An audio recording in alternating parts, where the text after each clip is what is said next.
Stocks with us. Well, the markets seem to be in a bit of a mode where we're seeing selling pressure at higher levels and maybe we're in a bit of a range. So our next guest then becomes quite important. Mr. Nilesh Doshi, CEO and Managing Partner at Green Lantern Capital, joins us on the show. Hi Nilesh, good afternoon. Thanks so much for joining in. This is the first time we are speaking here on the channel. Well, I was looking at your fund performance and it looks like you've outbeaten the benchmark index, both on a 1 year, 2 year, 5 year basis. So it's going to be a value pickers market, right? Tell us, what is this couple of stocks that you'll have increased allocation on, or maybe a couple of stocks where you'll have just got into, and give us a rationale on that. First of all, thank you, Nigel, for inviting me on the show. And as you said, yes, we did a very good performance over the last few years. The way we approach our investment strategy is, apart from bottom-up approach, we typically tend to identify the trends or sectors where we see a lot of capital allocation is expected to happen. And that also helps us to buy stocks at very good margin of safety and extremely favorable risk reward. So to give you an example, that somewhere in 2021 mid, we got very positive on the capital goods sector. And we have a really good investment. We made a good investment in capital goods sector. That has actually outperformed us. Apart from that, we also entered into banking at that point of time. And simultaneously, at the end of 2021, we exited our exposure into pharma and IT. So when we work with the risk-reward pattern, and wherever we see that the revenue, the second derivative of revenue, basically the rate of change of revenue and the earnings, whenever we see it as very favorable, we do look at those sectors and we enter into the stock. And on the other side, we do exit those kind of stocks where we feel the valuations are extremely high and probably most of the earnings growth as well as the EPS growth is captured in. So to tell you in terms of stocks, in the past, we have definitely invested and at the right time, stocks like ABB, Cummins, Helicon Engineering, LG Equipment, some of the banking stocks also we played at that time. And probably these kind of stocks have really helped us to navigate the volatility in the market. Nilesh, afternoon. Reema here. Exide is one of your top holdings. Now, generally, auto ancillary companies have reported good numbers because they're coming out of a long period of a downturn. Stocks have been consolidating, not done too much. Amongst all the names, can you tell us why you've picked Exide? A very interesting question. The whole market was basically positioning Exide as a lead-acid battery and the terminal value of this business to be zero. Whereas we took a little different call after doing a lot of analysis. We felt that for a little longer period of time, the lead-acid as well as lead-acid battery business will survive, at least for next 12 to 15 years minimum. And we are seeing incrementally the sales of vehicles, what we see in India, it is still fossil fuel-based sales, which is picking up. So in India, because of the infrastructure issues on the charging side, we felt that lead-acid battery business is not going to go away. And therefore, that was a fantastic cash flow from point of view that this stock was very cheap. Now, having said that, if we eventually get into the lithium-ion batteries, obviously we will need a manufacturer of these lithium-ion cells in India. Also, we will need a manufacturer of battery pack along with battery management system to supply to the OEMs based on their requirement.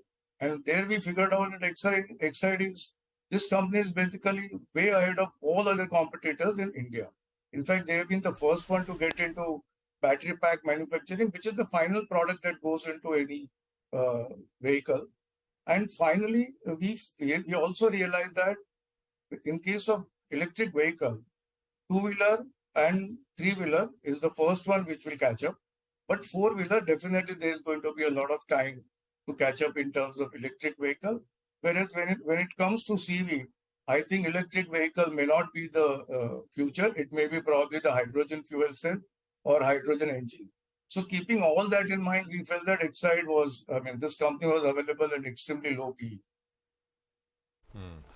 Aren't they also going into lithium-ion batteries, etc., apart from the core lead-acid segment?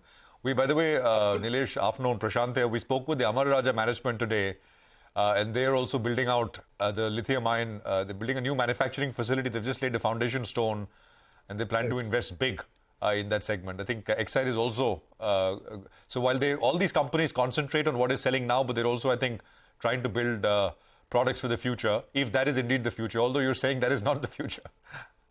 No, absolutely. I'm not saying that is not the future. I'm saying there's going to be a time lag towards maturing the electric vehicle space. Right. But at the same time, the investment has to start from today. And as you rightly said, Exide is probably ahead of everyone in the country to get into lithium-ion battery manufacturing. And they're already into the final product which goes into the vehicle called battery pack. They're already into battery pack manufacturing. In fact, if you see the current result and their call, they have already received an order of 700 crore to supply battery pack to OEMs. So in our view, electric vehicle will happen, but I think there's going to be a time lag. Secondly, Prashant, as you talked about the battery pack, there is also a requirement of huge amount of batteries for the storage, energy storage, because without energy storage, probably renewable solar and wind, in our view, will not be a viable proposition on a sustainable basis for the entire country to be converted into. So as you want a renewable energy, the future energy supply should come from renewable, then storage of battery energy is also going to be a very, very key component of the investment pattern. And that is where, again, the lithium-ion batteries play a very crucial role today.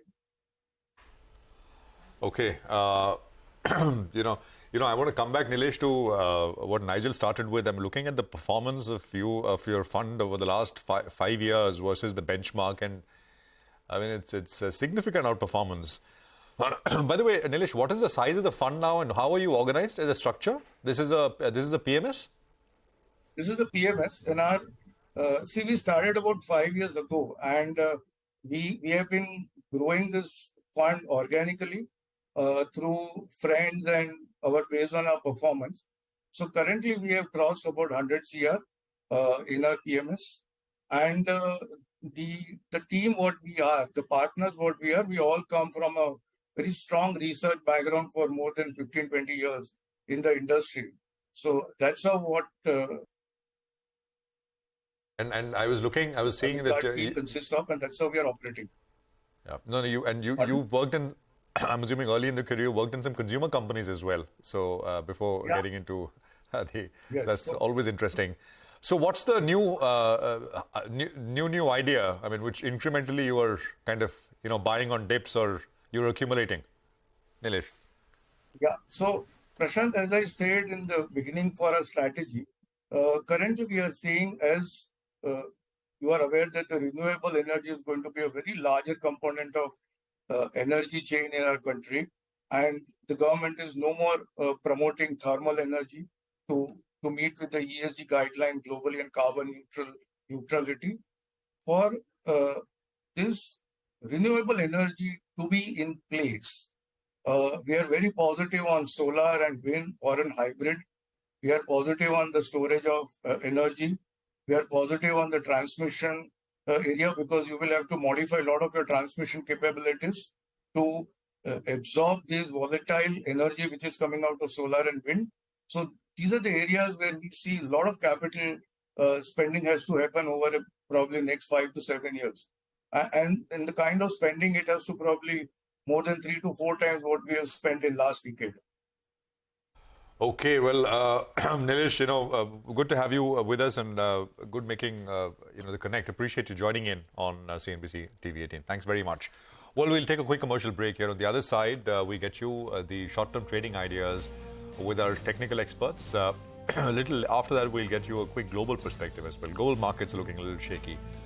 Stay with us.